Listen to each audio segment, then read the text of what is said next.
Hello there. My name is Amos. Good evening, good morning, good afternoon from wherever you're watching from. Uh, this is Footballers Connect Live. Today I'll be joined by Abdelrahman Kodir. He's a football agent, uh, and then he lives in Dubai. Recently, we've received quite a number of messages from footballers who got messages from agents in Dubai. Some guys who claim to be agents, and then they are in Dubai. These guys go ahead to forge websites. They create websites, and then they forge documents. They send it to Nigerians. Uh, Thanks, guys, for joining. So we want to use this opportunity to speak with Abdul. Abdul lives in Dubai. He's an American citizen, but he resides in Dubai. He's also a football agent. So we're going to be learning quite a few things from Abdul this evening. So if you're in Nigeria, it is about 6 minutes to 5 p.m. So if you are in Dubai, I think it's almost 8 p.m. right now. And then if you're in the United States, it should be around 11:10 or thereabout. Yeah, so we'll be learning a few things today. Just a second, please. All right. I think Abdul is here already. Abdul, yeah. I'm gonna send you an invite straight up. Okay, Uche. Thanks, guys, for joining. Olamilekon, thank you. Abdul Sultan, thank you. Hey, Abdul, how's it going? Hello, Abdul, are you Hey there? Amos, I'm good, thanks. How Yeah, are you? I'm very well. I'm very Yeah, well. can you hear me? Yes, I can hear you loud and clear. I can hear you loud and clear. I can hear you loud and clear. So, how Perfect. is it going today in Dubai? Tell us, what's it like with the coronavirus thing? How is it in Dubai? How is it like? Yeah, it's all right. We had a complete lockdown a couple of weeks ago where you couldn't really leave your house except if you needed to go to the grocery store, to the pharmacy, or to the hospital. You had to apply for a permit. Mm, So that period was a little bit challenging because you were basically confined to four walls. And it got quite boring. However, mm, they've recently lifted that ban, so now the quarantine is only in the evening to the early morning, so 8 p.m. to 6 a.m. So, and you're mm, able to go around now without requiring any permits. So yeah, okay. and it's Ramadan time now, so Muslims are fasting. So during the day, there's no food. Mm, So I just broke my fast actually about 45 minutes ago, an hour ago. okay. So yeah, Are you it's going all fasting? right. Okay, you're fasting as well, right? Unfortunately, the economy, Are you there, Abdul? I uh, mean, you're fasting, right? You're fasting as well. yes, correct. Yes, I am. Oh, That's right. interesting. So, in Nigeria, like in some states, like in Lagos, I mean, I'm sure you're familiar with Lagos. In Lagos, there is movement now. The lockdown has been eased, so people are moving from one point to another, Okay. and then there is lockdown, say from 8 p.m. From in Lagos. But where I am right now in Port Harcourt, there is no movement. There's total lockdown in the entire city of Port Harcourt. So nobody goes anywhere. Like we're all inside. We're all stuck. You can't even Okay. get anything. You can't even get So, groceries. okay. Really? Yeah, So, how are people supposed to get food for themselves? Or did they give like a period before locking everything down and they said stock up on food? And is that what they exactly. did? Yeah? Exactly. Okay. Exactly. That's what Is they it did. is it Exactly. is it because there's a lot of cases in PH, or I mean, why is PH like under complete lockdown, but then Lagos is fine because Lagos is 16 million or 20 million people, and PH is I don't know, maybe a couple of million, but so it's not doesn't make a lot of sense, but I'm sure there's a reason. Yeah, there has to be a reason. I mean, Lagos already has quite a number of cases, and then in Port Harcourt, it's not as many as Lagos, but I think what the government is trying to do is just to curb the spread, just to ensure that it doesn't spread further. That's what the government is trying to do. I mean, let's go straight to football, Abdul. Let's go straight to football. So tell us about yourself. Sure. I know you are an agent. How long have you been an agent? What do you do? Tell us. Where are you from? Get to introduce yourself to us.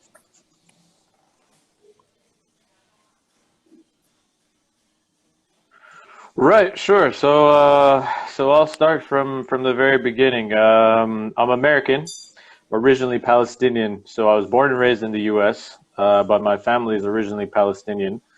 I played football from when I was a young kid, in high school and also at the college level when I was in the U.S. For 1 year. And then my story brings me to Dubai as a student, an exchange student at the American University of Dubai. And I was doing that as part of my studies, and I also wanted to connect to my let's say, background in a way, my Middle Eastern roots. And so I came here to study. I graduated, and then I ended up getting a job here. And I continued to play football, but at a recreational, let's say, at a recreational level with friends, like pickup football, five-a-side, or in the park. And then I ended up having a knee injury. I tore my ACL, and I wasn't able to play for that 9-month period of recovery. And so at that point, I was like, well, what can I do to keep myself connected to the game? So then I thought about starting a team. And there was a tournament at that time that I wanted to play in. I wanted to play in before I got injured. But when I got the injury, then I wasn't able to obviously play. So I was like, all right, then I'll make a team, and I'll be the coach, and I'll take them to that. That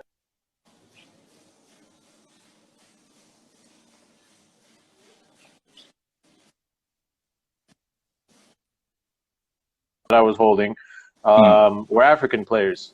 So that was my first introduction to African players.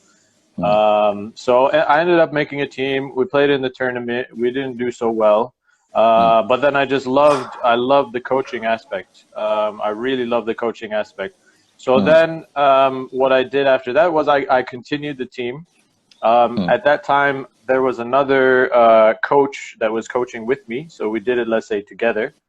And we entered into there was an amateur league that was being organized separately by a businessman. It was not affiliated with the football association in the UAE, but it was a pretty decent level. So we ended up getting a slot to play there in the 4th division. So at that point, we assembled a really, really good team. And then me and the coach, we had a difference of opinion, and then he went his way, I went my way. I kept the team with me, and we continued in the league. And I had then I started to befriend the players, understand their stories, and some of them were really good, and I was really shocked. Like, what are you doing here in Dubai? I mean, what's your story? Why did you end up here? So I started getting a lot of the scam stories of like, I was promised this, I was promised that, and I had to pay this and pay that, and in the end it was all a bunch of hot air. So that was my story about starting the team.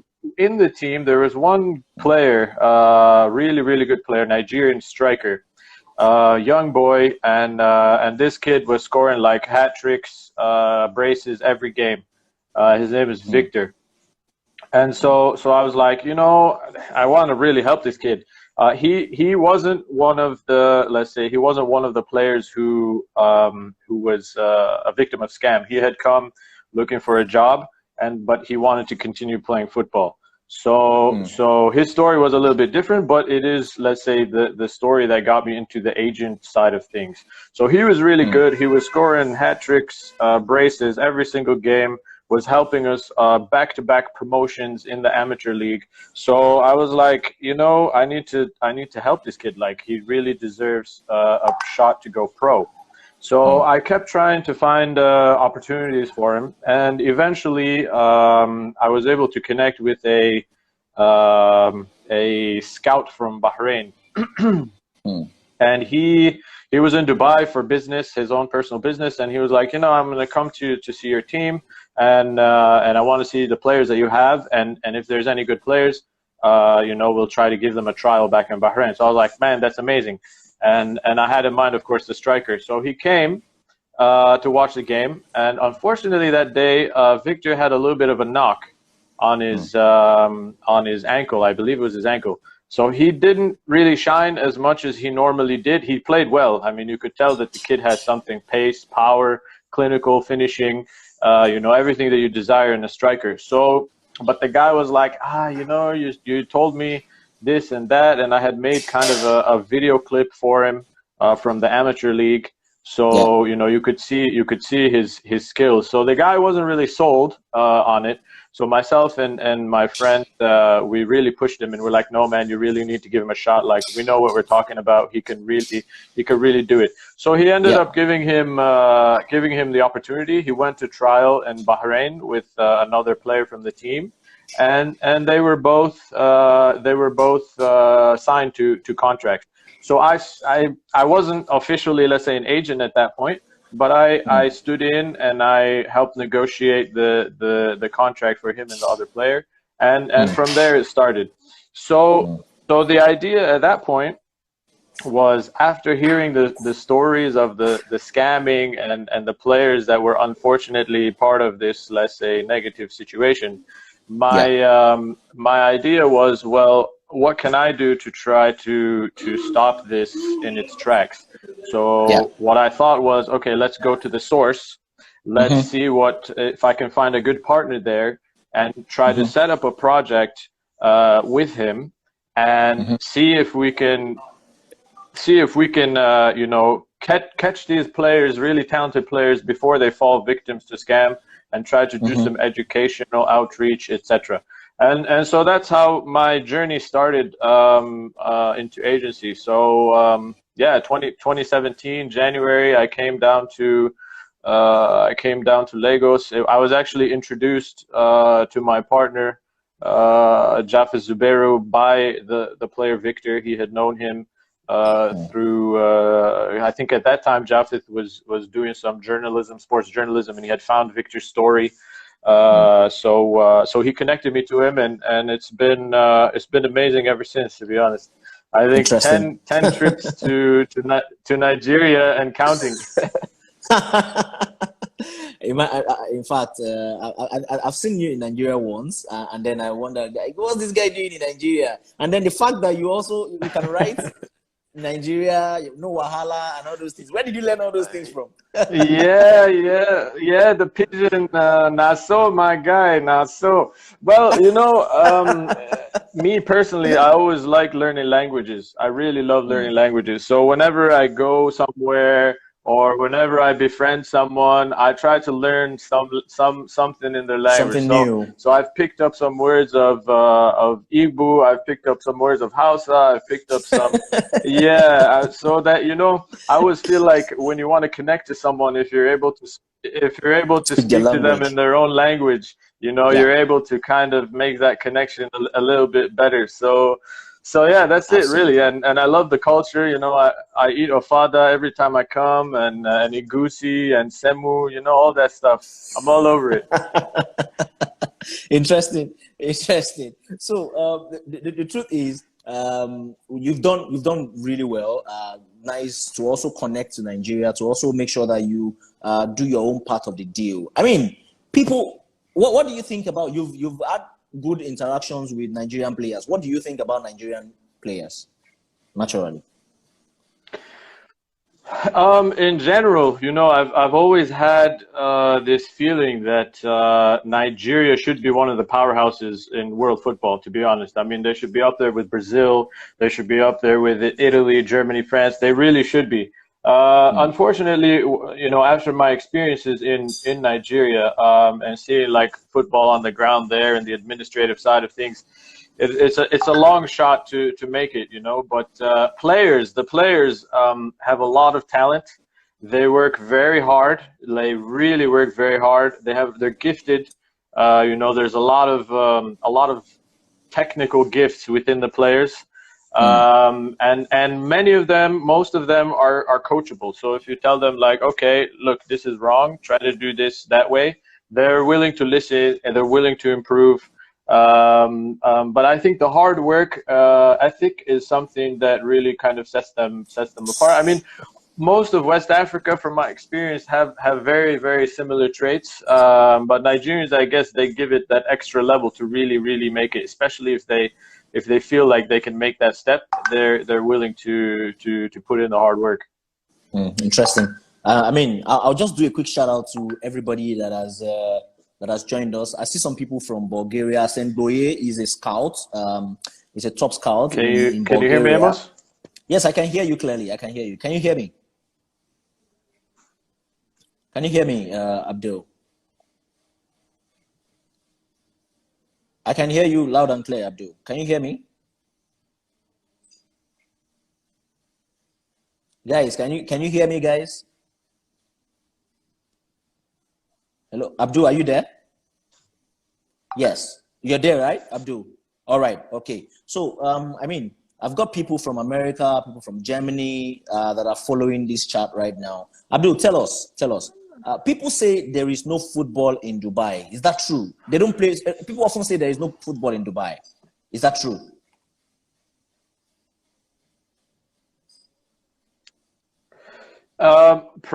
Professional football, yes, there is football in Dubai. Now, when you talk about football, it depends on how you look at it. So in Europe, for example, football there is run as a business. So the clubs are all about the balance sheet. They're all about budgets. They're all about money, what comes in. I mean, what goes out must always come in. So they look at always running a sound professional club. In the UAE is a little bit of a different story. It's quite comparable to Nigeria, actually, in the sense that the clubs are owned by sheikhs. And the sheikhs are the ones who bankroll the team. So at the beginning of the season, they will write out a check for however much they feel like writing out, and that's the budget for the club, right? And in Nigeria, it's kind of similar with the government-owned clubs. So in that way, it's a bit similar. However, in the UAE, they don't run their clubs as a business. So they're not looking to sell players. They're not looking to develop youngsters. You know, that side of the let's say of the football business is not there for them. So they're more interested to bring in players that have experience from outside and mix them with their local talent pool and create a team. So that's how it works here. So yes, there is professional football. For a while, there was only two divisions. The top, they call it the Arabian Gulf League, and then right under that, they have the first division. However, last season, they've added a second division, which now can be privately owned clubs. So you have to go through a certain type of, let's say, registration process and all kinds of stuff. But there are now privately owned clubs as part of the football association. So that's I believe that's a really good step, because that will increase the competitiveness of the league, and it'll give more opportunities to players to shine and rise up through the ranks. Interesting. I mean, the reason why I asked this question is that I know a lot of people who have left Nigeria to play football in Dubai, and they end up not playing football. And a lot of people still go from Nigeria to Dubai, right? We've seen a lot of people come up with invitations. I got an invitation to come to Dubai, to come and join one club. You see, well-documented paper, invitations. But in the end, you just realize that these guys get there and then they go work in the construction industry. Have you met a number of them? Yeah. A lot of the players that had joined my club when I had it, that was their story. they would be connected to some guy in Nigeria. I mean, to be honest, this issue is not Nigeria alone. It's all over West Africa. I haven't seen it much in East Africa, maybe a few cases, but in West Africa it's prevalent. It's everywhere. So basically, how it works is the players are approached. Normally, the players are approached by someone in Nigeria. That person will tell them, look, you know, I have this opportunity for you in UAE, so and so club.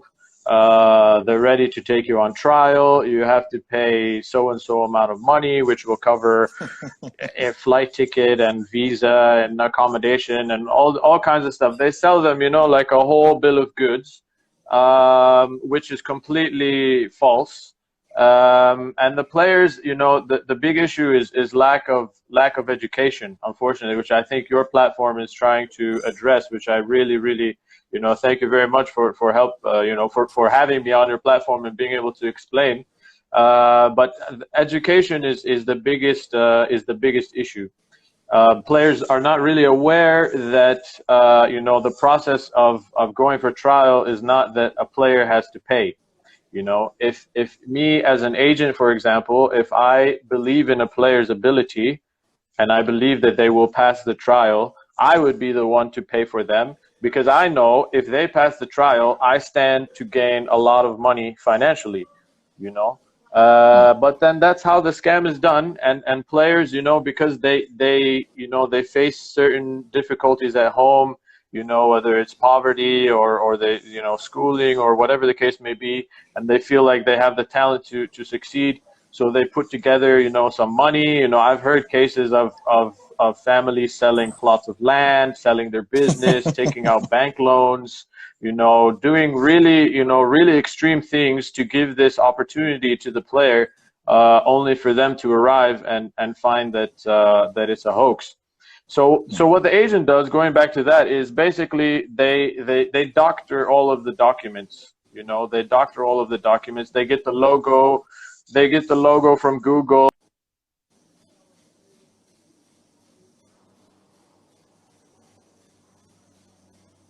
And most of the time it's bogus, and players don't know to do the due diligence. You know, they believe, oh wow, this is an opportunity, you know, and someone is approaching me, not that I had to run after that person, you know. So they're like, wow, this is, you know, this is heaven, this is it, I've made it. So they don't bother to look into it to see if it's real or not, if it's going to put them into an issue, and they end up falling for the scam. And once they pay that money, you know, there's no going back after that. You know, you'll never get a refund. And once you get on this side, you know, these agents, they turn off their phones, they don't reply to their emails, they can never be found again.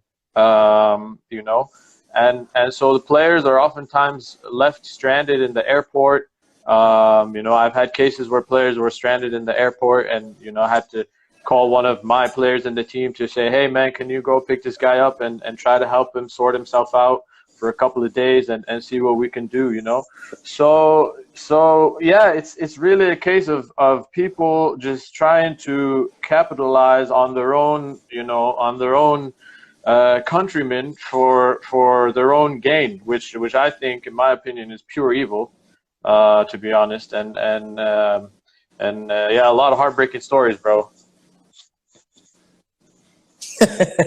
Abdel, do you think these clubs in Dubai, do you think they are aware of these things that are happening? Because I've seen a lot of documents recently.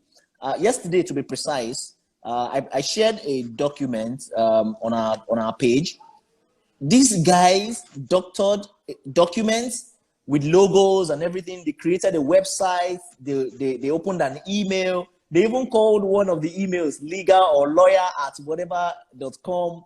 You know, are these clubs aware that these guys are perpetrating evil with their club names?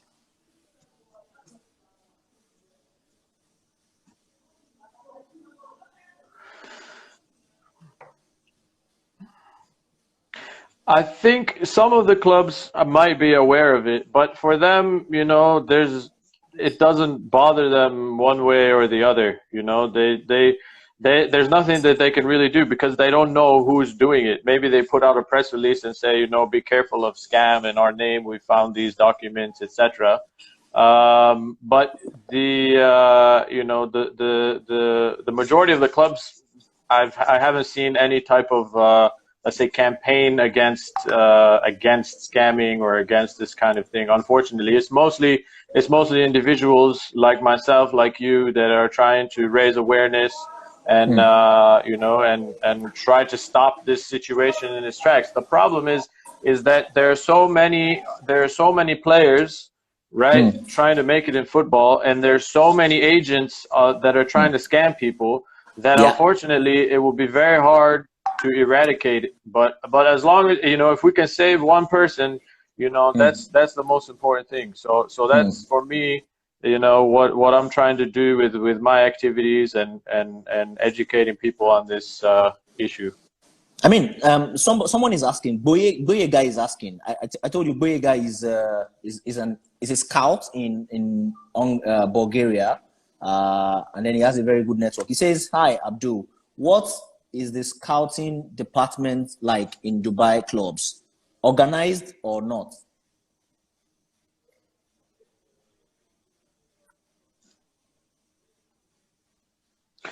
Can you re-ask that question? It was cutting out a bit, Amos. Yeah, so he says, Boyega says, what is the scouting department like in Dubai clubs? Is it organized or not? The scouting departments in clubs in Dubai, are they organized or not? He wants to know.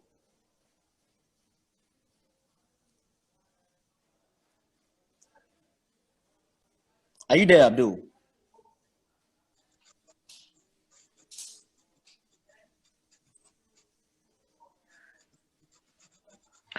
To be honest, yeah,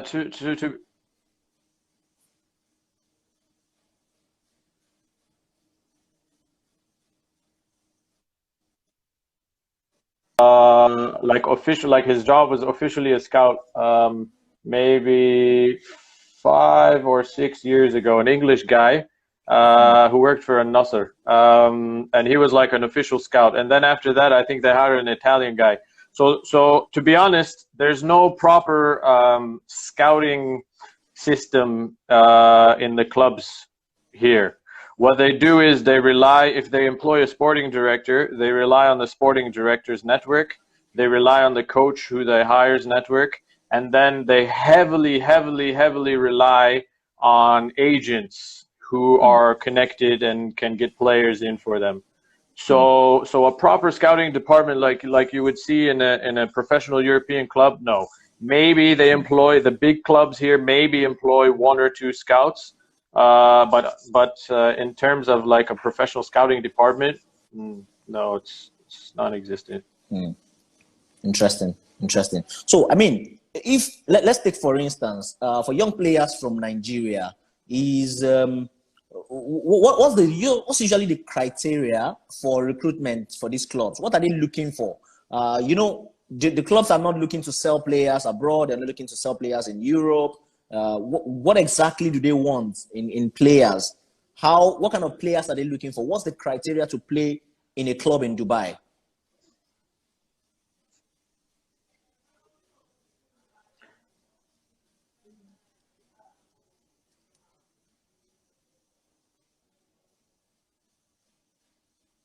I was not able to hear that.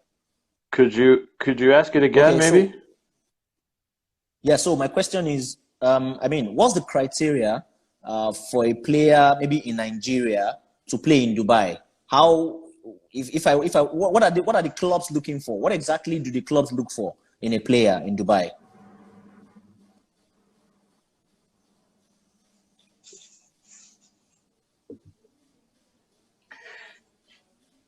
Right.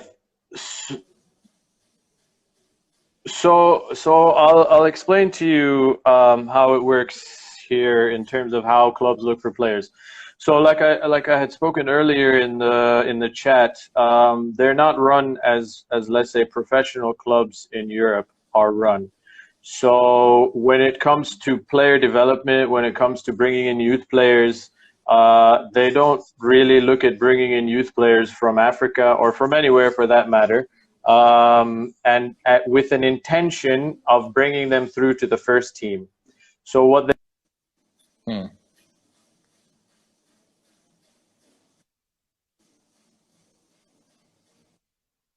So a player with a good CV, a good background, and that's the type of player that they look for the first team.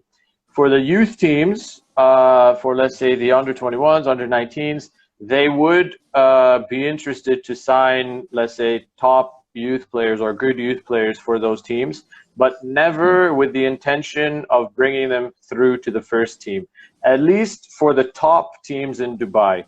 For the teams, let's say, not in the top division, the Arabian Pro League, they would be more open to bringing in players who don't have a very big career or CV to. Interesting. Oh, come on. First division. Go ahead. In the first division, there are more opportunities for players to play in the first team of first division clubs. So Dr. Cottrell is in the US, right? So he's asking, do clubs have open trials in Dubai? Do clubs usually have open trials in Dubai? This question is from Dr. Cottrell in the US.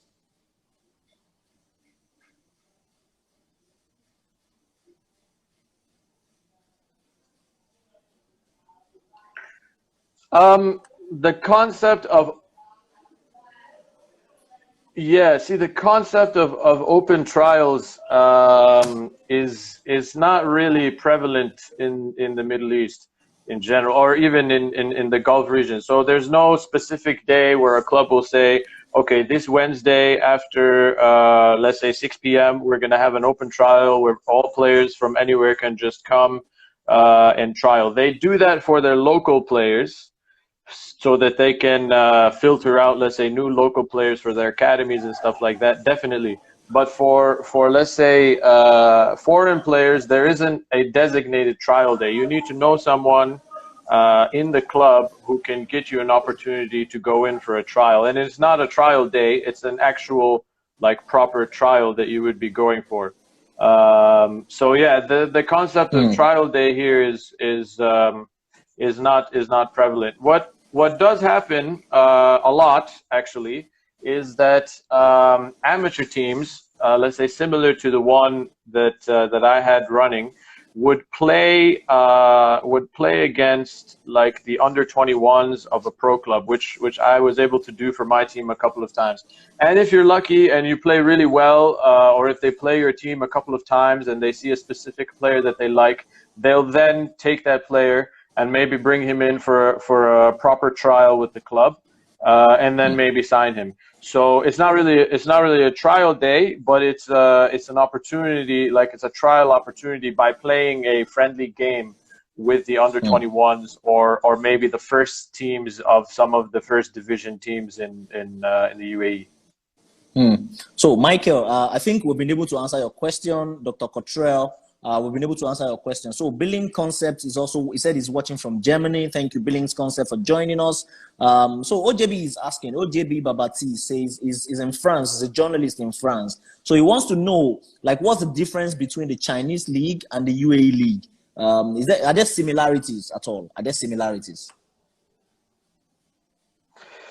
Yes, there are similarities. In China, first of all, they have several different leagues. They don't have just one. So they have one, let's say, professional league, and then they have a couple of other leagues that are run independently of the professional league. So there are more opportunities to play or to find opportunities in China. But the similarities are that over there they also don't really run as a professional business. Like, they don't develop players and sell them and try to make let's say a business out of it. So they also buy players that have big CVs. I mean, you've seen players go over to the Chinese league. A couple were lucky enough to get back into the European league. But normally, when you leave to go to the Middle East or to go to China, it's very hard to find your way back to Europe. But yeah, there are similarities between the two leagues. Interesting. So Abdel, tell us, what do you think should be the ideal relationship between footballers, agents? How should the relationship be? What should it be like? Give us an idea. You can share with us your experience, how you deal with your players, how you handle your players. What should be the relationship between footballers and agents? How should it be?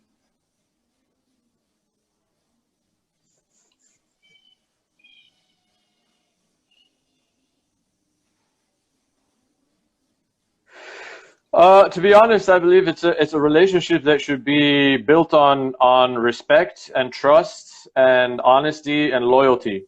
Honestly, that's how it should be. Many relationships are not built on that, and then you see a lot of funny business, especially when it comes to youth players in Africa. So youth players in Africa, again, because of lack of education, they tend to sign with 3 or 4 or 5 different agents and never tell the other agent or anybody that, hey, I've been approached, I've done this. So when it comes time for a deal, it's quite famous. It's happened to Iheanacho. It's happened to a lot of players. When it comes time for a deal, clubs are like, who do I deal with? 6 different people come and say that they represent the player. So right there, you have a major problem because there's no honesty, there's no trust, there's no loyalty from the players' perspective. That normally happens with really talented players. They get the luxury, and of course in Africa, there's a lot of money involved and things like that. So I can, to a certain degree, I can understand why a player and the family would want to do something like that. However, it's not the right decision for a player's career, because those types of moves can really derail a very promising player's career. So from my perspective, the way that I deal with my players that I represent is I make sure that I deal with them in a very transparent manner. Everything is out on the table. I tell them exactly what I can and cannot do. And if they feel comfortable with what I can and cannot do, then we enter into a relationship with me representing them and taking it forward. But what I never try to do, and what agents should never try to do, is to sell false promises to a player. If you're able to do something for them, great. Tell them that and do it for them. But if you're not able to do something for them, leave them for the next person, because ultimately, careers are destroyed by agents who sell you. There's, on the one hand, there's the scammers, but on the other hand, there's also agents who will tell you, yeah, I can do this and I can do that and I can get you this club and that club, and then it never happens. And then all of a sudden the player's like 20, 21, 22 years old, and at that point, if you're not already outside the shores of Africa, unfortunately, because of the way the system is, you have no chance. You have no chance to make it. So yeah, it's really just being human. That's all I can say. Just be a genuine human being, and look at the player because on the back of it, especially if the player is really talented and has a promising career, you're set to make tons of money, and it's going to change everyone's life involved. Right? Exactly. So why would you want to derail someone's career because you have the opportunity to sell them a bill of lies? Interesting, very interesting. So I'm going to ask this question. So do you think the UAE is a good starting point for young players? Do you think the UAE is a good starting point?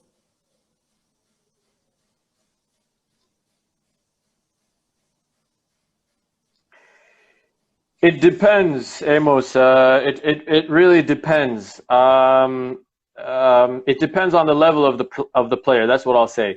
So if the player is really talented and can carve a career out in Europe, my advice is do not come to the UAE. You know, try to make it to Europe. If you don't have that opportunity, then definitely, and the UAE is your only opportunity, and you have a genuine opportunity in the UAE, then definitely look at that. But if you're a super talented player and you can get to Europe, that's where your destination could be, because that's the pinnacle of football. And you know, from there, you never know, well, you know, where your career can go. For other players that are, let's say, you know, mediocre, medium, average players that are very good, that can play outside of the shores of Nigeria, but might not be able to make it in Europe or might not have that opportunity, then definitely, you know, they can come and try to find a genuine opportunity. And most likely it'll be through the first division, because no pro league club will sign a player that has no European experience.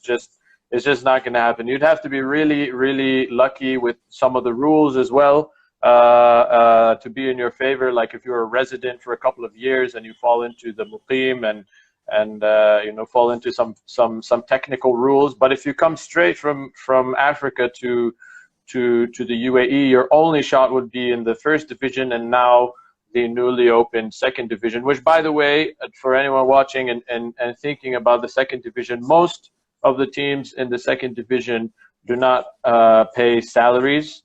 Some of them provide accommodation and food for the players, but most of them do not pay salaries, just because they're either privately funded and the owner doesn't have enough money to manage the club and also manage salaries.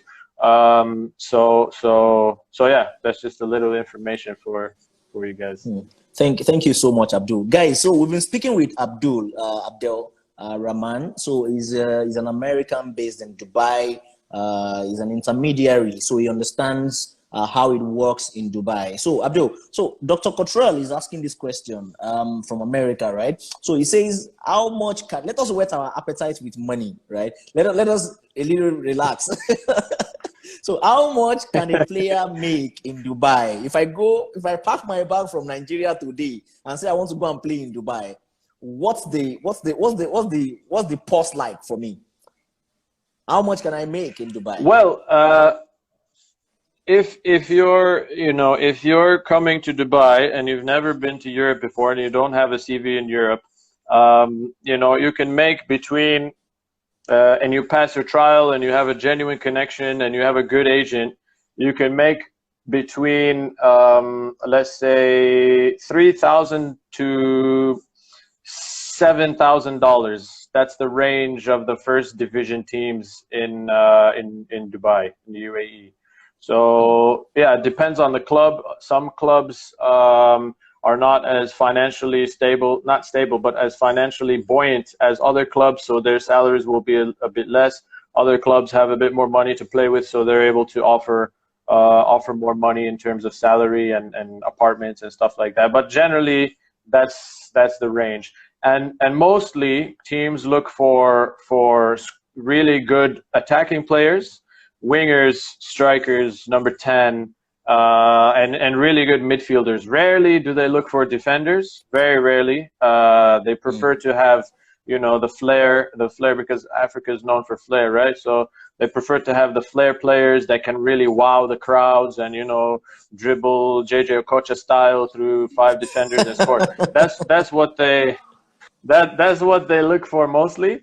So yeah. I mean, like $7,000 is not bad. That's around 2.7 million or 2.5 million. I mean, if I leave Nigeria and then go earn 2.7 million naira in Dubai, it's not bad. No, absolutely. For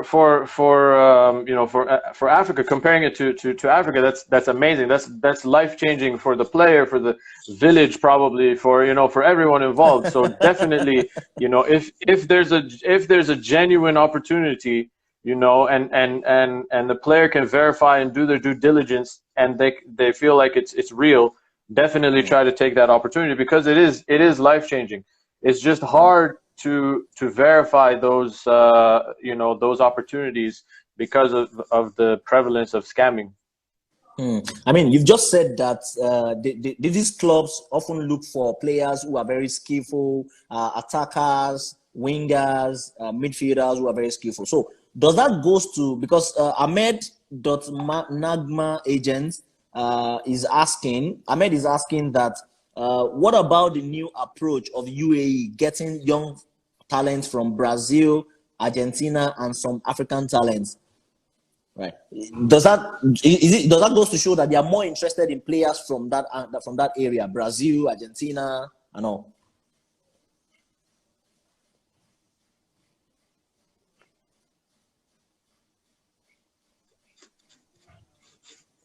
Yeah, very very good point actually.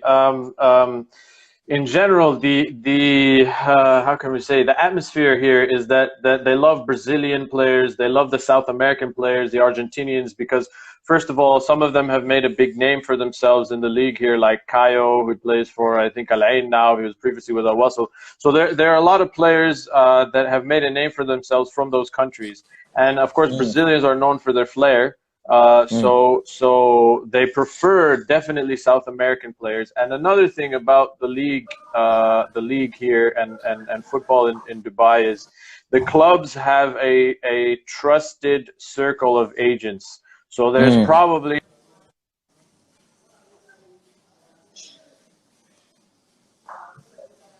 in the UAE that the clubs turn to when they're looking for players. So let's say at the top division level, they have 5 or 6 agents that they look for. In the first division, there are a lot more agents that are around, but in the top division, they have 5 or 6, and it's a closed circle. Any player normally comes through that pathway, and that's it. There's no room for you at the table, unfortunately. So, but in the first division, you have a better chance to connect to the clubs, because those clubs are typically much smaller. They don't have the network, they don't have the reach. So as a new agent or as an agent, you can typically build a relationship with some of those clubs and find your path.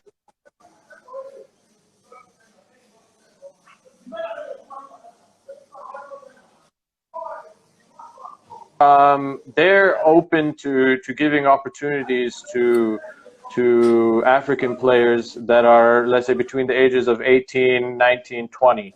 The thing is that after that, you'll find it very difficult to find a first team opportunity unless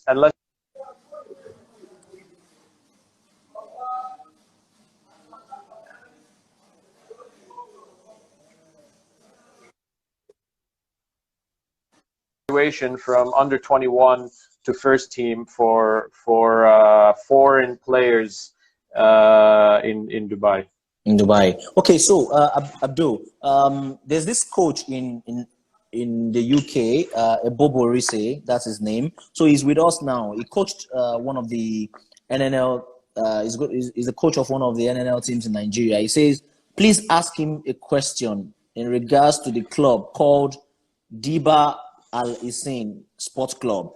Are their trial adverts genuine? I know a lot of players that have asked about them. I don't know if you heard me, Abdul.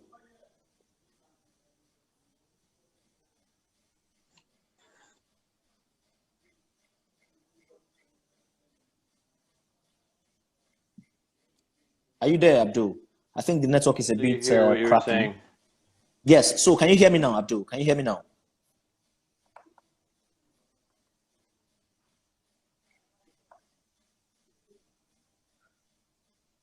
Yes, much better now.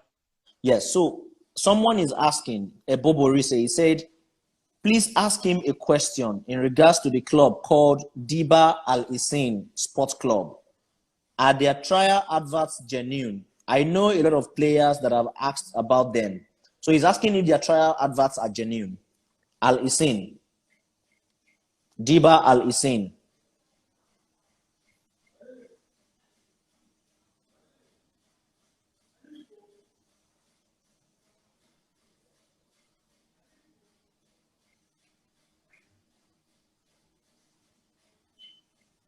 Did you hear me, Abdul?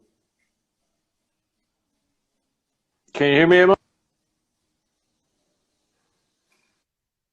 Yes, I can hear you. I can hear you, Abdul.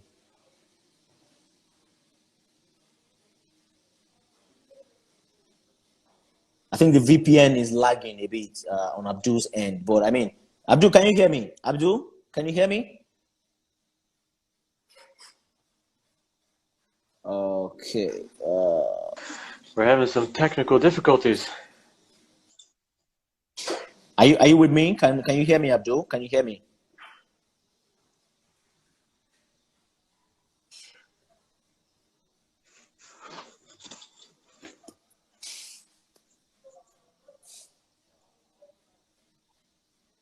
Can you hear me, Abdul? But guys, can you guys hear me? I think there's a bit of technical difficulty. So maybe that'll. Hold on. I can hear you. I can hear you, Abdul. Okay. Let me. Sorry, guys. Abdul's end is a bit crappy. So let's join Abdul again. So I think the question is a very important question because we see all sorts of adverts online about clubs in Dubai that have. Abdul, are you there?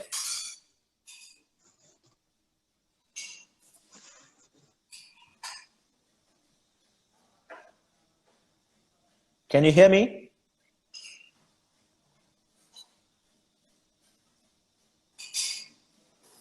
Hello? Abdul, can you hear me? I think it's lagging at Abdul's end. Whoa.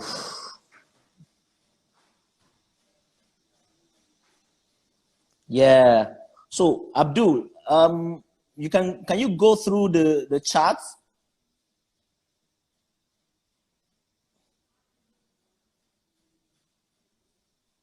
Okay, you cannot hear anything. Oh, okay. 1 second. I can hear you now, Abdul. Can you hear me?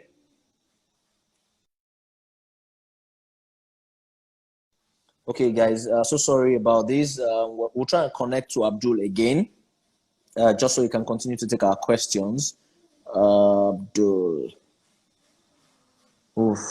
So Abdul has been able to answer a few of our questions, and then he has been able to clarify what it takes to play in Dubai, how much you can earn. Can you hear me, Abdul?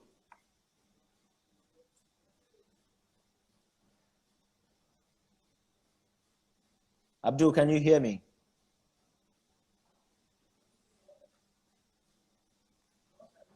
Whoa. The network. It's a little bit better, Amos, but not that much. Okay. What if you unplug your earphone, your headphone? What if you unplug it and then use the direct audio?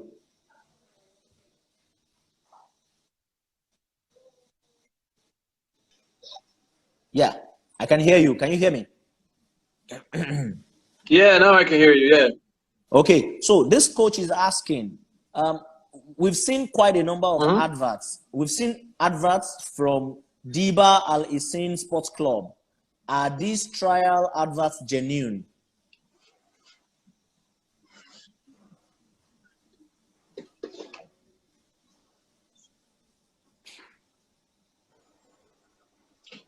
To my knowledge, no. If it's advertising a trial day or something like that, no, it's not genuine. I think So and also if in the advert it's asking for a payment of fees or anything to that nature, then definitely it's not genuine. Exactly. Because there's no trial that would ask you to pay, right, to join a professional club. There is nowhere in the world where you would ask to pay to join a professional club. Never. Right, Abdul?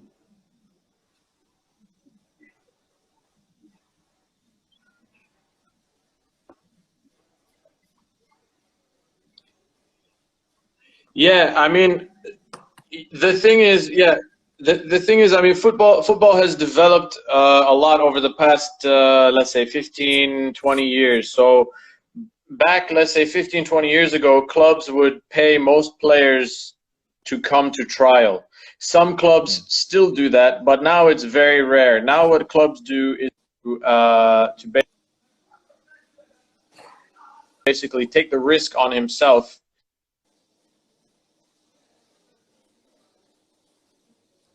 and give themselves the opportunity.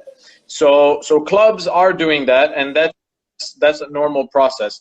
Now what happens is that agents, what they want to do is they don't want to pay for it out of their own pocket sometimes. So what they'll do is they'll tell the player, you should pay for it instead. However, that is not a very good practice whatsoever, in my opinion. If you believe in the player that you're representing, and if you believe that he has the talent to succeed, then you as an agent should undertake that financial burden and explain to the player, okay, you passed the contract, then you reimburse me whatever I paid with expenses. I'll keep all the receipts and I'll keep everything, and then you just reimburse me that money, rather than having the player pay for it. That's that's the way it should be, to be honest. Interesting. Interesting. So, guys, see, there is nowhere agents should request for payment from a player. If you're going to request for payment from me, then why be my agent if you cannot pay, right?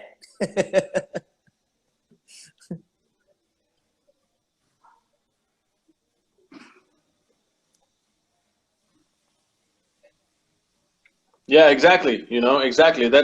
That's how it should be. And the business has changed a little bit, like I mentioned. So it's the agent's responsibility to undertake that for the player. So, players shouldn't be paying for themselves to go and try the club. If you're an individual player, you don't have an agent, and somehow you get a connection to a team, and the team tells you, yeah, you can come, but we're not going to pay for anything, then the player can pay. But if it's an agent that's telling you that you need to pay, I would say don't work with that agent, because that's a red flag. Exactly. So Abdul, I'm going to ask this question, right? So if let's say I'm an agent, and then I have a player who plays in a professional football league, let's say in the Nigerian Professional Football League. If I bring him to Dubai, what division is he going to sign? That is a difficult question, but I would say he would most likely not sign in the Pro League. He would definitely sign in the first division. Pro League teams, once they make it to the Pro League, like once, let's say, there's a team that promotes from the first division to the Pro League. Once they make it to the Pro League, they normally clean out their entire roster and of foreign players, and then they start to bring in, because now the Sheikh will put in more money because they're now in the Pro League. So now they have more money to play with. So now they can go bring in a European a player with European experience. So even if you're playing in the NPFL, Kano Pillars, or 3SC, or any of these teams, you still don't have a chance in the top league in Dubai. Interesting. Okay, so Abdul, like, guys, we have like a minute more. This is going to go off because Instagram will take it down, because we've hit 1 hour mark, and then we'll come back again just to wrap up things, right, Abdul? So guys, please stay with us. We will disconnect now because we've hit 1 hour mark, and then we'll come back immediately again. We'll come back immediately, right? Abdul, did you hear that? Yep, heard you. Thank you so much. Shubomile Sports, thank you so much for joining us. It's been very interesting. Sephora, thank you. Kelechi Norom, thank you so much, guys. Abdul, so I was about asking, you were talking about the players from like Nigerian league. Why is it that I can't be playing in a Nigerian league, and then I come to Dubai, I can't make the Pro League? Is it that the standard of football in Nigeria? It's because of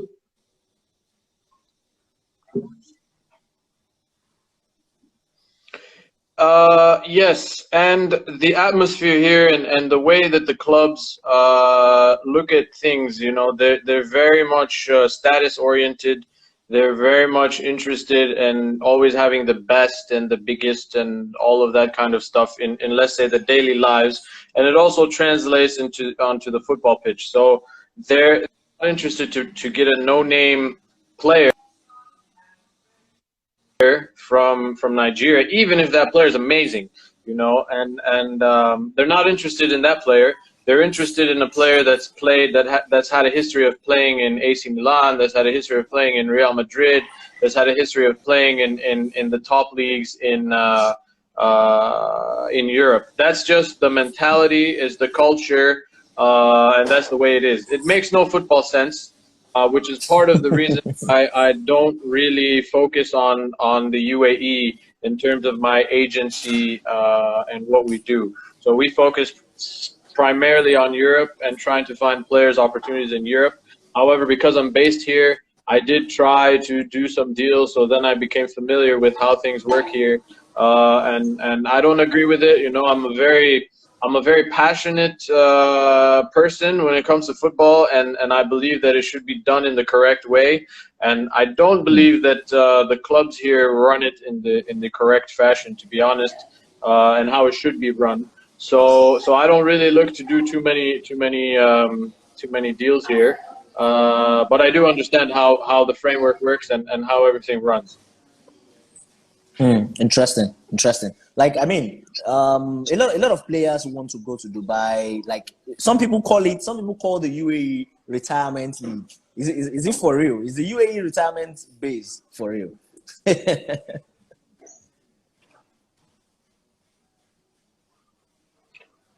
Sorry, the part where you said some people call the UAE, I didn't hear that last part. Sorry. So some people say if you go to the UAE, what they play there in the UAE is retirement league. Is that for real?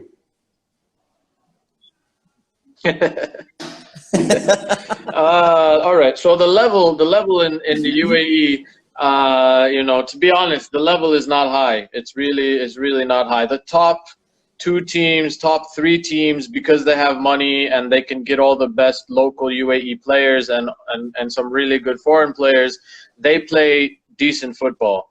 But yeah, the level is really not high. I mean, I've gone to some games where I would much rather watch paint dry on the wall than I would watch the players playing on the pitch.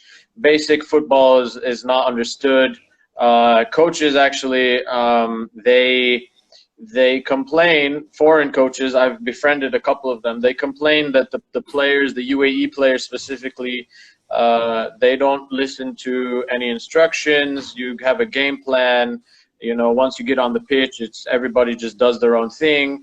And you can imagine in that environment, if you're trying to play a team sport, when you have 11 different players, or let's say 9 or 8 different players with their own ideas about how they want to win the game, it's never going to work. So it really isn't very appealing football, and so for me, that's another reason why I don't really get involved with doing deals here. The money is great as an agent, the money is great as a player, the money is great, but for me, it's more than just money. It's a passion, and anything that I'm involved with, I want to make sure it's done properly. So yeah. That's my 2 cents. There's also this misconception. I don't know if it's a misconception, but there's also this idea that, oh, if you're going to Dubai, oh, it's preferable if you are a Muslim. Is that for real? Is that true? No, it's not. Dubai is a very international city. There are religions. There's probably every religion on the face of the earth. You could probably find someone in Dubai that believes in that religion. So no, it's not true. Of course, it is a Muslim country, and it favors Muslims for sure. However, you can believe in anything that you want to believe in Dubai, and nobody will look at you sideways at all. Interesting. As long as you're respectful to everyone else and you don't try to push anything onto anyone, just as Muslims wouldn't push onto people of other faiths. Yeah, there's no issue of religion here. So someone is asking, you've been to Nigeria for quite some time. You have some players in Nigeria that are of Nigerian descent, right? Is that correct? Yes. Yeah. So So yeah. Go on. the agency works with a club in Nigeria. It's based in Lagos, Valiant FC. And the reason that we work with that club, and specifically with the owner of that club, is because the ideas about football and the vision about how football should be played, how football should be, how players should be, the entire vision is very much aligned. So we have a good understanding about how I look at players and how he looks at players. And so what I do is work with the players within that club to try to find them opportunities if they have the talent. So and on a wider scope, let's say, of Africa, I've worked previously with players from Ghana. I've also worked. I represent a player from Uganda national team. I have a partner in Tanzania, and I'm trying to work with him to represent some Tanzanian players. I represent a player from Kenya, and I'm always trying to widen my reach around Africa with the vision of giving opportunities to players that deserve it, players that have the talent, and players that I believe can take the next step and make it to Europe. Okay, so there is another question from someone. I don't know if you're familiar with the Moldovan League. Moldova, Yeah, I'm familiar with it. It's a pretty small league, but yeah, I'm familiar with the league. Yeah. So he's asking, he says, his question is the Moldovan League top flight, and which league is it at par with? Which league can you compare the Moldova League with? Comparable to another European league, or just To any league in general? Any league in general. Moldovan league would be comparable. That's a good question. They only have one really good club, and that club constantly plays like European qualifiers, but never gets very deep. So you could say that the Moldovan league is probably on par with Latvia, probably on par with. I'm trying to think of another league that I could compare it to. You know, there's the top tiers, which is like the top 5 leagues. Then under that comes like Belgium, France. You know, some of the, let's say, next lower level leagues, and then under that come let's say the really low level leagues, which is like Latvia, Lithuania, Moldova, Georgia, Azerbaijan, etc. So it's right off the top of my head, it's hard to give it a comparison, but I would say Latvia, Lithuania, comparable. Romania is a step higher than Moldova, even though they're neighbors. Serbia is a better league than Moldova for sure. Croatia also. So yeah, I would say Lithuania, Latvia. So guys, we've been speaking with Abdul. He's an agent. I mean, he's a football intermediary. He lives in Dubai. He understands the system. For the sake of those guys who are just joining us, so Abdul, I want you to reiterate again. We've seen quite a number of documents emanating from Dubai. Like, I know personally people who have left Nigeria for football in Dubai, right? Just for the sake of the guys who are just joining us. How does it work? How do players in Dubai invite, how do clubs in Dubai invite players the ideal way? So I want you to give us like the process again, please, Abdul.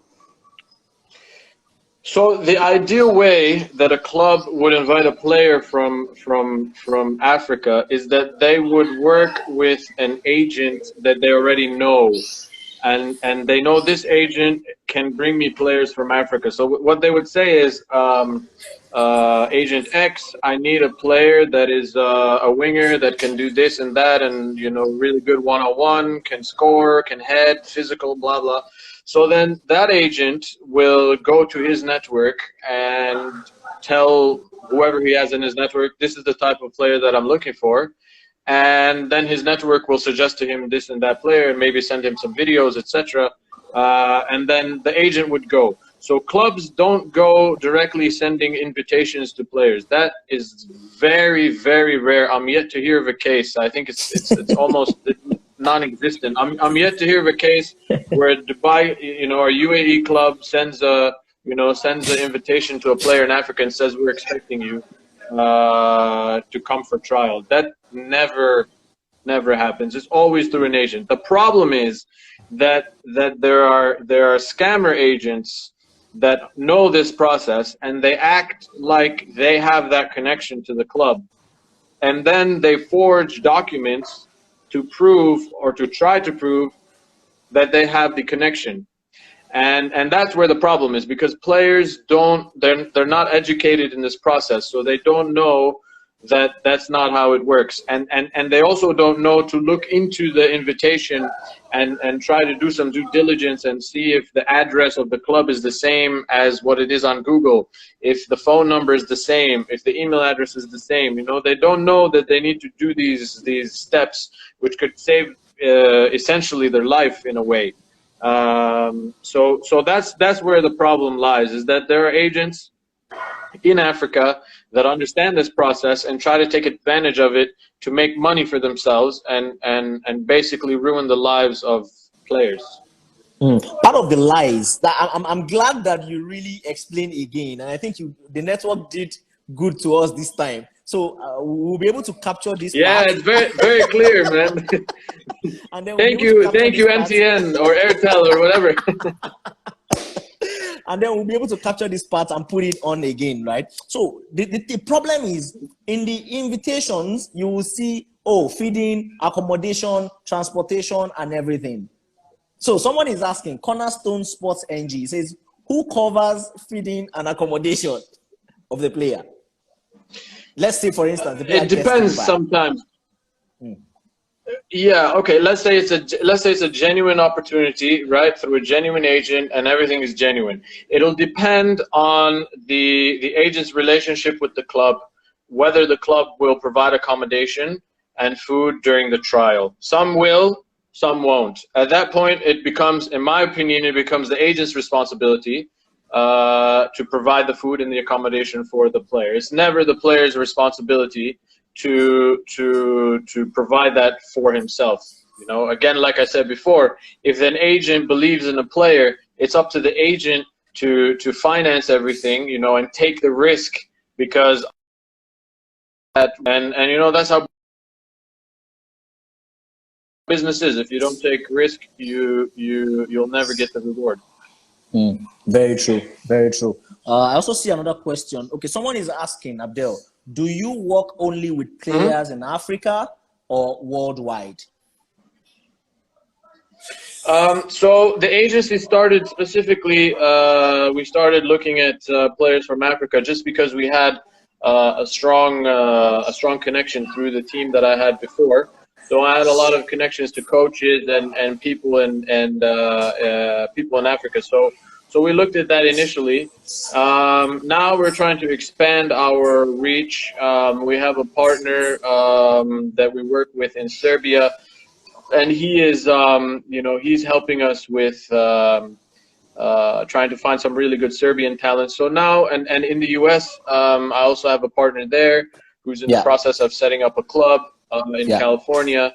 And I'm working with him to try to represent some American players.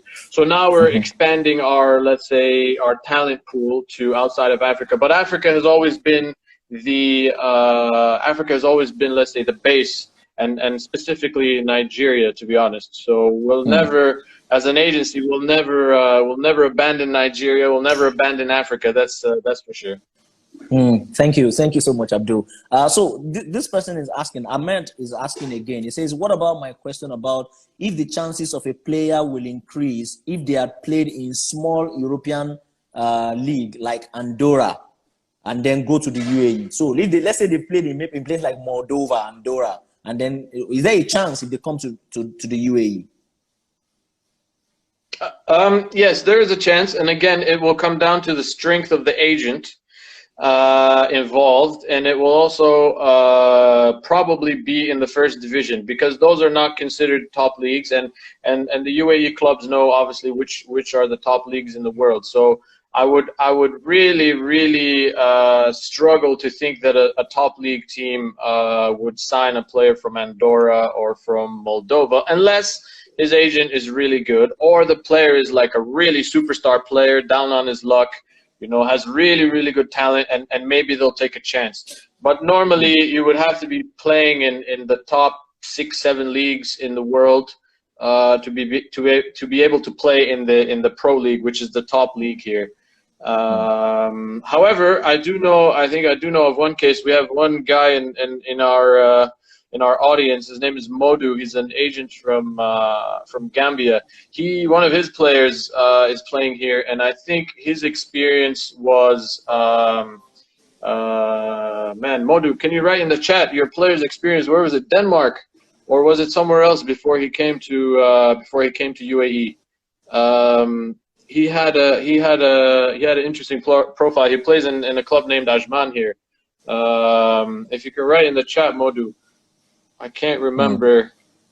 Maybe he left. But yeah, so there are chances for, let's say, a player from Denmark maybe, or from a league like Belgium, that could come and play in the top league. But normally China. Okay, Trawal. Yeah, Trawal. He played in China, so he had a good profile for himself when he was in China, and he was able to come in and play. And I think he's still playing for Ajman. I watched him on TV a couple of times earlier this season. So yeah, you do have a chance sometimes if you're from a lesser known league, or not a very a popular league, but your agent has to be pretty good to be able to pull that deal off for you. Interesting.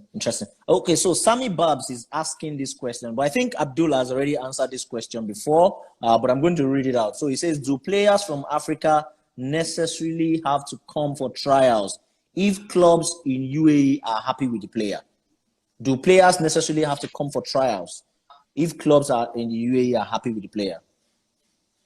Yeah, there's never a straight deal from Africa. I've never seen a straight deal from Africa. That's non-existent here. Non-existent anywhere in the world.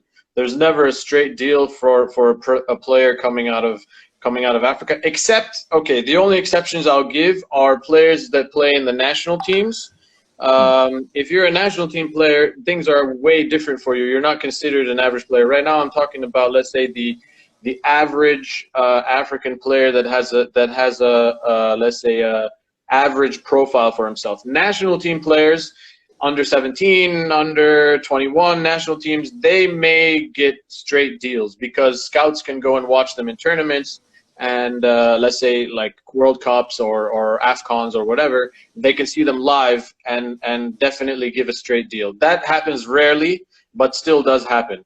But for the average player, let's say playing for Kanu Pillars or for Aqua United or something, yeah, exactly. You'll never get a straight deal. You'll never get a straight deal. That's just not possible. Clubs want to see the player come. They want to see how the player's personality is. They want to see how he mixes with the team. There's a lot of processes that go into signing a player and making sure that he fits within the team. In the UAE, not so much in terms of processes, but in Europe, definitely there's a whole host of ways that players are scouted. I mean, UK Bellows, you want Abdul to name his players? I doubt Abdul would want to do that. Abdul, do you want to mention the names of your players from Nigeria, players you currently represent? Well, I'm not going to mention names, but Mr. Bello is the father of one of the very promising players that play for Jaffa's team. So I think that's why he wants me to do that. But I'm not going to mention specific names, no. But he is the father of a very promising player. That player has really, he's really developed very well over the past year and a half, 2 years that I've known him. and based on the trajectory of his development, he's primed to be a very, very, very fine player and follow in the footsteps of another player that's playing for Jaffa's team, who I also represent. So yeah, Mr. Bello, keep it up. Okay, so Abdul, let's take this question, right? What do you know about the Azerbaijan League? The Azerbaijan League. I'm connected to one of the sporting directors of one of the clubs there, so I know a little bit about the league. It's very similar to the UAE in terms of they only look for players with, at least in the top league, they only look for players with pedigree, with CV, free players. They never have money for transfers. But the specific team that I'm connected to, they have decent money and they're able to pay decent salaries, so sometimes they get some decent players. Other than the team that I know, I don't know much else about that league because I don't really follow it. Interesting. So there's also another question. It says before I take the one I pin, I see some very interesting one here. It says, this is from Abdul Malik. It says, how many foreign players does one club take in the UAE? Is there like a quota system or something? Yes, there is. The quota system is that there is 2 foreign players plus 1 Asian, and now I think it's 1 muqim, which means a player that has been a resident of the country. It could be a foreign player. But he's been a resident for a certain period of time. They give him a certain designation called muqim. So he is considered on the team sheet as a UAE player, as a local player, even if he's a foreigner. So it's 2 plus 1 Asian, plus I believe 1 muqim or 2, to be honest. Because I don't do many deals here, I'm not 100% sure of the rules. But it's definitely 2 plus 1 Asian, and then 1 or 2 muqims. So Abdul, as we drive towards the end of this interview now, so someone is asking. He says, "I am a Nigerian residing in the UAE. Is there any chance for me to have a straight deal with a club since I reside here, or I still have to go through a trial?" Yes, you like I said before, there's no straight deal. Even if you're the resident of the country, you still have to go through a trial. You still have to prove yourself. You know, clubs don't know who you are. They would never take a chance to give you a straight deal. You know, that's unfortunately not how you know life works in general. So you still have to prove yourself. If you believe that you have the ability and you believe that you're really good and you can make a difference, you know, then try to find that opportunity, and you never know, it could happen. You know, it happened for Victor, and it could happen for you. Yeah. Interesting. So someone is asking, Gas Kuchi is saying, can we get tips on how African players can get scouted? Yeah, Gaskuchi, I've known him for a very long time. He's a player from Ghana. We've been connected for a very, very long time. It's a really great question, actually. So I'll talk in general about that, not exactly how the UAE does it, because the UAE doesn't specifically use a scouting system. They're only interested in flair and how good you are and stuff like that. But from a European perspective, scouting is a science. There is a whole load of things that go into scouting, especially scouting African players. Now, the big issue with African players, of course, which is the elephant in the room, is age. So that's always a really big issue with scouting African players. Is it the real age? Is it the football age? You know, if he's 19, if he tells me he's 19, but he's actually 30 years old, right, or 28, something like that, and you're laughing, Amos, but you know, like, this is real stuff, yeah. And I take him and I take him to Europe for a trial, right? And he does amazing because he's a 28-year-old playing with the under 21s and just destroys everybody, right? So he'll have a career for maybe 4 or 5 years, and then his legs will be 35, you know, but he's actually supposed to be 24 in his passport, right? And then his career just drops off, and you see that, that all across the board. You see that all across. I'm being real, bro. Like this, this is the reason that Nigeria is not a powerhouse, or Ghana is not a powerhouse, or Ivory Coast is not a powerhouse. This is basically the reason. Is because the players misrepresent their age. Now, having said that, I totally understand, you know, the reason that players feel they need to do that. It's because they never get a chance, and maybe if they get that chance, it's already past them, and they just want to take that chance. And I totally understand it, you know, but it's not the right way to do it, unfortunately. You know, it's not the right way to do it. So coming back to the scouting point, is real age and football age, that's always a big question mark for clubs. So once they can try to, and there's different ways to identify it. You can look at the teeth, you can look at the skull structure. Like, there's ways to do it. You know, it's a science, like I said. So let's say they identify a player. Let's say they identify a player who let's say 17, and they believe that this player can develop into a really good player.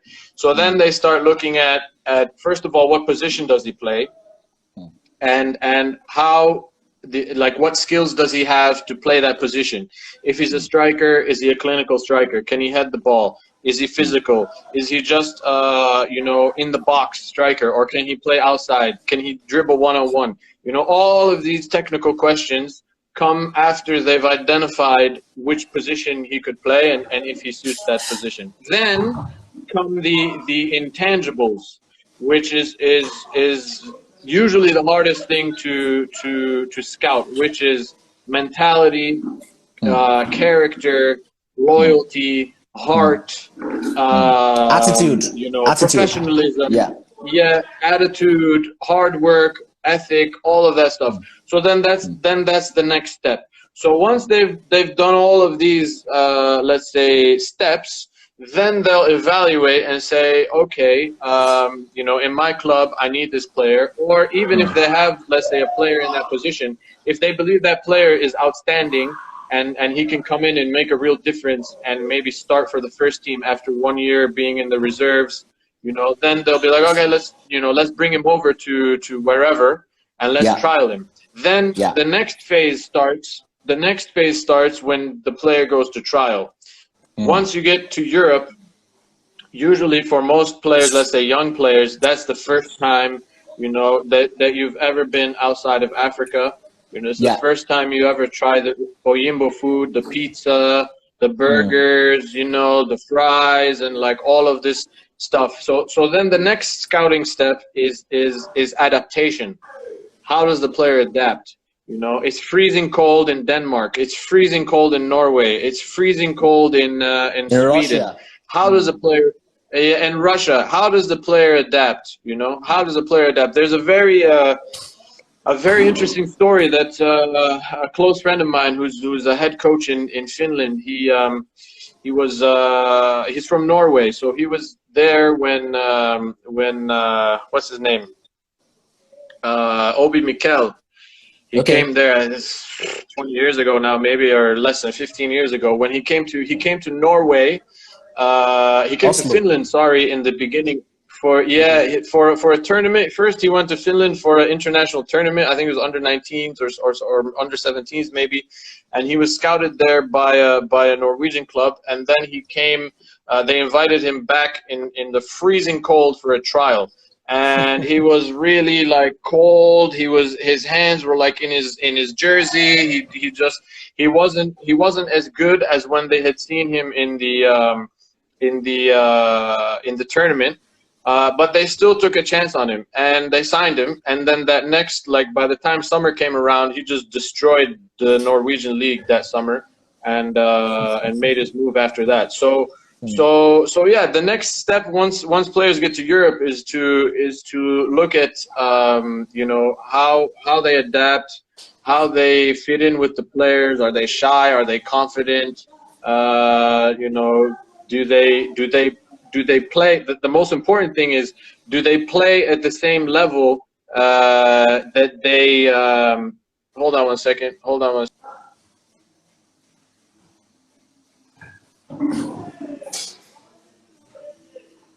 Okay, Abdul is going to join us back.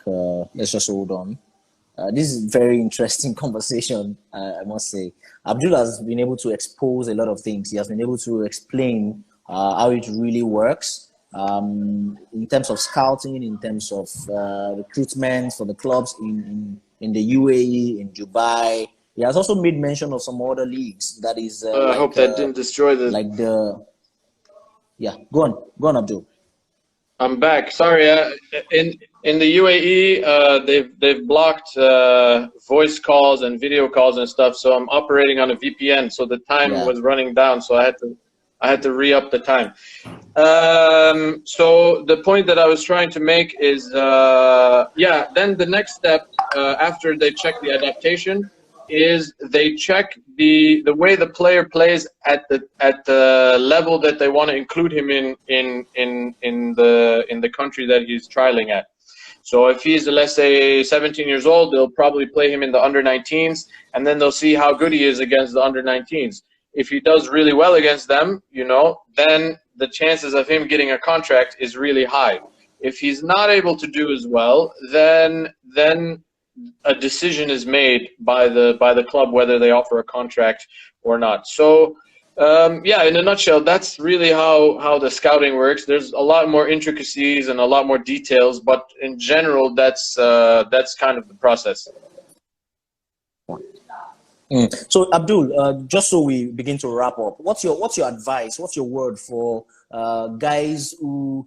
The reality is everybody is not going to play football. Like everybody is not going to make it to the top level. Okay. What's your advice in terms of combining education and football? How do you think that can work together? Yeah, I think it's very important, especially at a young age. You know, if you're a 13, 14, 15-year-old player and you're thinking about football as a career, definitely you should not drop you know, school and just pursue football.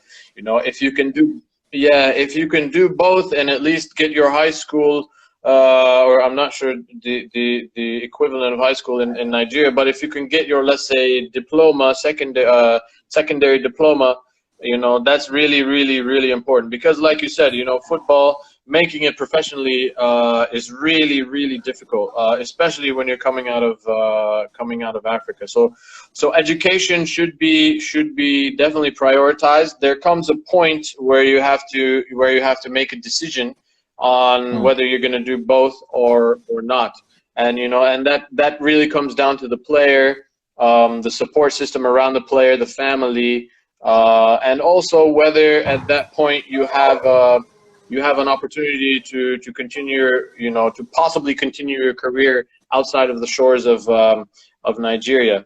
And I had another point that I was gonna discuss. Yes. So by the age of about 20 years old, if you haven't already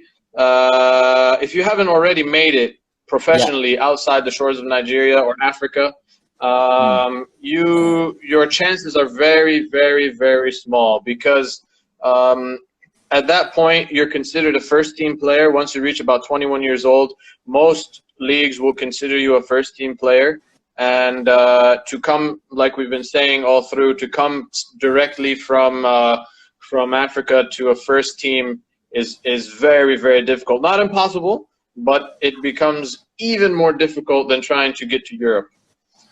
So very true. Players need to keep that in mind. You know, like, you have a window of where you can become, you know, a professional player, and within that window you need to work really, really, really, really, really, really hard every day. Educate yourself. That's one of the main things that I would say, is that education is really important. learning about how football works, what the system is, all that kind of stuff, so that you're armed with the information, so that if an opportunity comes to you, you can verify whether it's a scam or whether it's genuine, and then you can potentially take it. Exactly. So yeah, just work really, really hard as youngsters. Keep pushing yourselves, give Yeah. yourselves as many opportunities to play, and Yeah. and try to pursue it. And then at some point, if you get to that age of 20, 21, 22, and you don't have an opportunity, then you have to consider other careers at that point. So on a final note now, Abdul, tell us, what is your word to everybody out there who want to come to Dubai? What is your recommendation for every player that wants to come to Dubai? My recommendation is that you need to verify the opportunity that is brought to you. That's number one.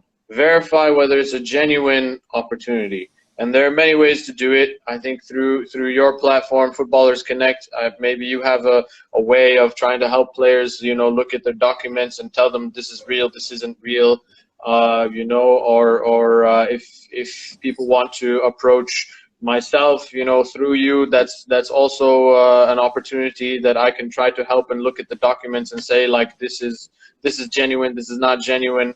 And try to save some players from that thing. But definitely, education is number one. If you get a genuine opportunity, and you don't have to put yourself or your family in potential financial ruin, by making the trip out here, then definitely take that opportunity, because it's all, at the end of the day, we're all passionate about football. That's what brings us together. And if you get that opportunity to have it as a career, it's something that's really amazing.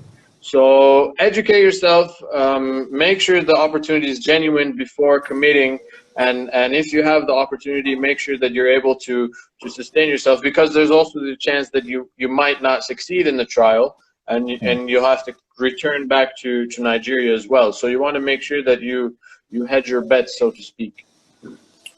Whoa, Abdul, before we had this talk, I said we're going to spend 1 hour, and then we're approaching 2 hours now.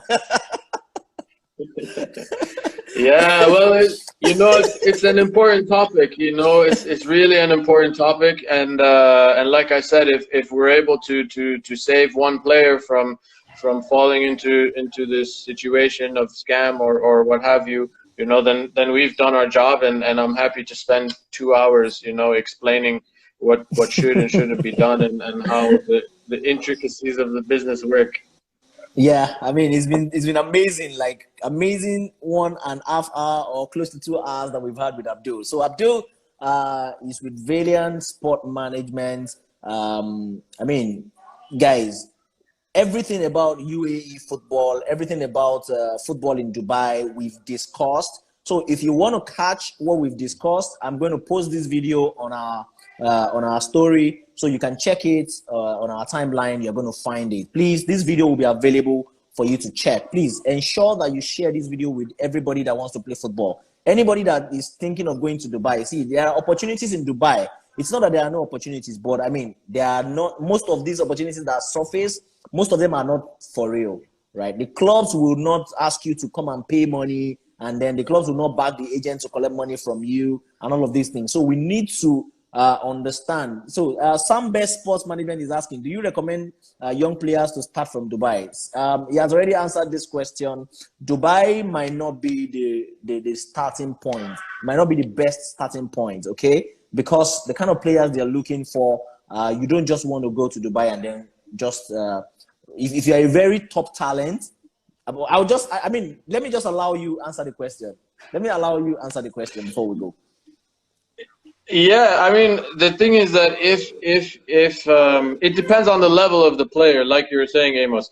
If you're a really top level talent, coming to Dubai and starting your career is not an advisable career move, And the way to to determine whether you're a top level talent, that's up to maybe an agent or a scout to determine. However, if you're a decent level player and you have a genuine opportunity, you might have an opportunity to sign with a first division club in the UAE. That's possible. So top level talents, not advisable to come to the UAE. But let's say the next level under top level talents who might not be able to make it to Europe, but might have a genuine opportunity in the UAE, yes, why not? Come and try. And like I said before, it's a life-changing opportunity for the player, for his family, for the village possibly, and for a lot of people. So definitely try to come if you're in that, let's say, lesser bracket of talent. But top talents should always try to go to Europe, because that's the pinnacle of football. That's where you'll be challenged the most, and that's where you can take your career to the next level. Coming to Dubai, moving around Middle Eastern leagues and stuff like that is not advisable for a top talent. Yeah, I mean, okay, so Gaskuchi is asking, do we post it on YouTube? Yes, many of our videos, most of our videos are available on YouTube. You can catch them, and this would also be posted on YouTube so that you can go back and rewatch again and again and again and share with your players. Cornerstone is asking, service fee before invitation, good or bad? I mean, that's left to your agency to decide, right? Bad. No, I mean, an agent should never charge money to a player. That's the thing, is agents should never take money from players. Agents stand to gain money from helping players. So what an agent can do is, if there is some expenses involved with a player coming on trial, the agent undertakes that expense. If the player passes the trial, the player then reimburses the agent for that, plus gives him whatever his fee is for that deal. That's how the proper process should be. But to charge a player, especially coming from Africa, never. That's never the case. All right, it's been amazing moments with you, Abdel. I think we've really done justice to every of our questions, and then you've been able to answer virtually all the questions that have been asked. So Abdel, somebody has reached out to me privately. They want to connect with you. Somebody has reached out to me privately. They want to connect with you. So I've told him to just hold on, and then we would also know how to take it on from there. Guys, please, if you are not following our page already, please follow us. We will follow back, just to ensure that we keep you updated about whatever we're doing and what is going on out there. We are committed to enlightening footballers. My own calling is to make sure that footballers, if you want to move right? If you want to do anything, do it right. If you want to relate with an agent, relate better. If you want to join a club, join better, right? So just to be sure that people are not scammed, we reduce this to the barest minimum, right? So thank you guys for joining us. Once again, please follow our page, Footballers Connect NG, and then you can check out all our videos. We've got a series of videos this year on scouting, on with Sheyi Olofinjano, on football and education. I mean, lots of resources. Thank you once again, guys. Until I come your way again, thank you so much, Abdul. We've been able to keep you till about 10 p.m. No problem.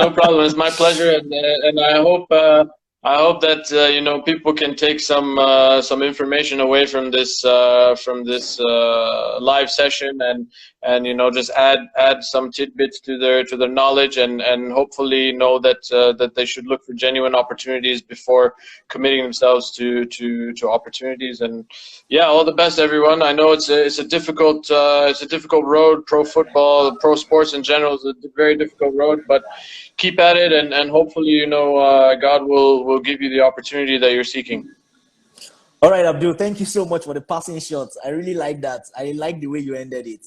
Ramadan Kareem, Abdul. Thank you very much, Amos. I appreciate the time and the platform, and we'll keep in touch, my friend. Thank you so much, Abdul. We'll talk later.